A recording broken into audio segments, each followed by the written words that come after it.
Oi, boa tarde, gente. Agora esfriou aqui em São Paulo. Vamos pro terceiro vídeo? Então vamos. Eu anotei algumas coisas aqui que eu queria falar com vocês. Eu falei ontem que eu ia contar algumas coisas novas. Então, o que eu tenho para dizer para vocês?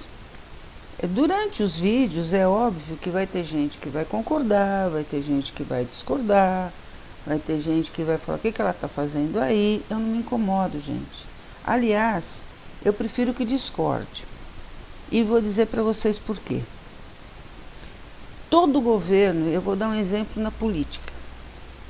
Todo governo repressor, o que ele faz? Ele não deixa você pensar, ele não deixa você ter opinião própria. Você tem que pensar igual a ele. Todo governo repressor, seja direita, esquerda, para cima, para baixo, na frente, atrás, não importa. Mas quem gosta de reprimir, e aí vem no primeiro vídeo que eu falei de liderança espontânea, não quer que você tenha pensamento próprio. A ideia dos vídeos aqui comigo é o quê? É que você pense, é que você tenha o teu pensamento próprio. Não me interessa conversar com você e você concordar com tudo que eu falo, porque eu não sou dona da verdade, ninguém é. Eu estou dando a minha opinião como filha separada. Eu estou dando a minha contribuição como filha separada, que é um direito que eu tenho, como todo mundo tem. Então, nas minhas andanças correndo atrás dessa indenização, e isso faz lá desde 2002, que eu, tento fazer alguma coisa para que de fato essa indenização um dia aconteça, eu fui aprendendo muita coisa. E no mesmo tempo que eu fui aprendendo, eu também fui começando a perceber que muitas vezes a gente vai pela ideia dos outros. A gente não vai por aquilo que a gente considera correto, né? E cada um tem uma opinião. Então eu acho bom quando não concordam. Porque a partir do momento que não concordam, as pessoas têm a oportunidade de vir e dizer porque não concorda se quiser. E se não quiser dizer também, tá bom do mesmo jeito. Vamos abaixar aqui o celular antes que ele toque na hora errada. Então eu falei no primeiro vídeo dos filhos separados pelo isolamento compulsório que foram para os preventórios. No segundo vídeo de ontem eu falei sobre os filhos dos pacientes de hanseníase que de uma certa forma não foram separados, mas não tiveram as oportunidades, mesmo estando com a família, dentro de colônia ou fora de colônia, não tiveram as mesmas oportunidades, por conta do preconceito. E aí eu vou voltar no primeiro vídeo que eu fiz, que eu estava dizendo lá, que era para a gente esquecer a lei que separou os filhos. Todo filho de doente de lepra deverá ser separado, não sei o quê. Mas não foram todos que foram separados dessa forma. Então a gente não pode ir por essa lei. Como também não é correto a gente achar que a gente merece uma indenização e a gente não vê cada caso. Um caso é diferente de outro caso. E é uma bobagem total as pessoas ficarem brigando por quem vai ter mais direito do que o outro. Todo mundo que sofreu na pele a hanseníase, sendo doente ou não, sabe que o preconceito é muito grande. Os familiares sofrem barbaridade por conta disso. E, consequentemente, filhos de pacientes de hanseníase.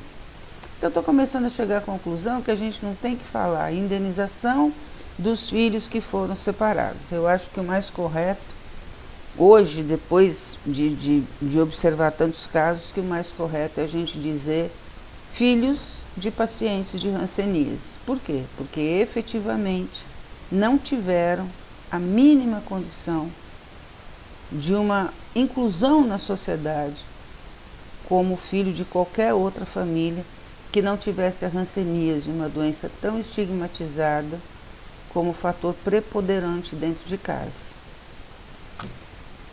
O que a gente tem que fazer?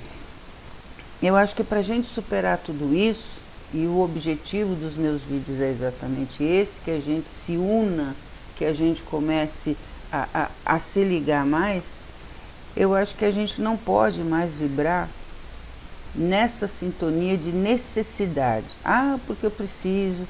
Não, eu acho que a gente tem que vibrar numa sintonia de justiça. E a justiça tem que vir para todos, independente se estiverem em preventório, independente se ficaram em casa, se ficaram em casa de família, se foram até para dentro de colônia junto com o pai e a mãe, como o caso que eu já contei no vídeo 2 para vocês.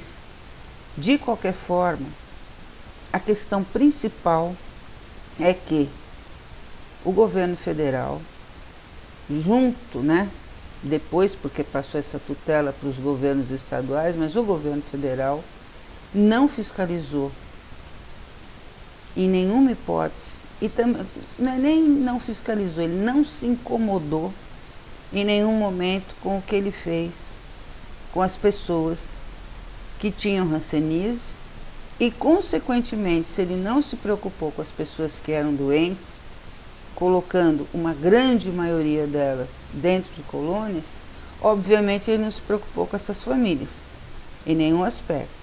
A gente sabe de casos de famílias que foram retiradas de suas casas à força pela polícia sanitária. Essas casas foram queimadas na frente dessas famílias e esses bens nunca voltaram para essas famílias. Terras, caderneta de poupança, nada disso. Tudo isso foi roubado. Além de roubarem a vida, roubaram consequentemente o resto.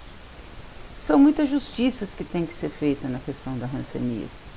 Mas a gente está focando agora na questão de nós, filhos de pacientes de hanseníase. Então acho que a gente tem que vibrar na justiça, na busca da justiça, e não vibrar na necessidade. Porque enquanto a gente fala que a gente precisa da indenização, eu acho que a gente se diminui. E a partir do momento que a gente for buscar justiça, porque ela é necessária, porque nós não tivemos as mesmas oportunidades, e nós queremos ter essas oportunidades, independente da idade que nós tenhamos agora, eu acho que a gente vibra positivamente para conseguir. Alguma coisa nova já tem acontecido. Eu acho que a gente está encontrando os caminhos para que a justiça seja feita. E algumas justiças já estão sendo feitas, eu ainda não vou falar sobre elas, mas elas já existem. A gente vai fazer um vídeo específico sobre elas e a gente vai conseguir. Mas eu volto a dizer para vocês aquilo que eu já disse. Eu tenho uma gratidão enorme por Deus ter me proporcionado conhecer a minha história, seja ela como tenha sido. E é por essa gratidão enorme que eu me sinto nesse caminho de estarmos juntos por uma justiça aqui, presente, onde a gente, por mais dinheiro ou menos dinheiro que receba, não vai fazer a grande diferença. A única coisa que vai fazer a grande diferença é a gente mostrar que a gente não é qualquer coisa. É a gente mostrar para o governo federal, para quem quer que seja, para advogado, para juiz, para quem quer que seja, que nós não somos um bando de coitadinhos. Pelo contrário, nós somos brasileiros, cidadãos, que pagam seus impostos, mas que fomos privados dos nossos direitos pessoais. E isso não foi certo. Isso ainda não é certo e isso vai ter que mudar um dia. Portanto, o que eu preciso que vocês entendam da minha parte, o que eu penso, não é se está certo correr atrás da indenização ou não. É óbvio que a gente tem que correr atrás dela. Isso é indiscutível. Mas é a forma como a gente corre atrás disso. Se a gente se separar, se a gente se cindir, ou se a gente aceitar tudo sem questionar, sem pensar por conta própria, a gente não vai conseguir. Porque os maiores interessados na indenização somos nós. Então nós é que temos que agir.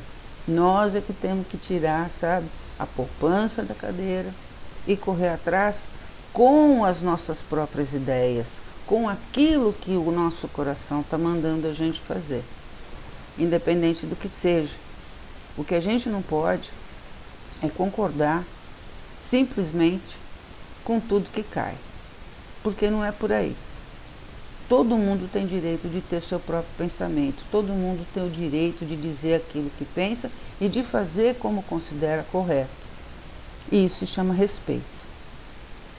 Eu respeito muito vocês e eu queria muito que nesses 3 vídeos que foram feitos, vai vir um 4º para contar a respeito de conquistas que já estão aí quase feitas, quase prontas, para não dizer já feitas. Eu queria muito que a gente conseguisse respeito. E para a gente conseguir respeito, a gente precisa pensar com a nossa própria cabeça. Se a gente for pensar com a cabeça dos outros, não é a gente que está fazendo. Então eu queria que vocês tivessem força, que vocês estivessem sempre unidos, que nós estivéssemos sempre unidos, e cada um com o seu pensamento.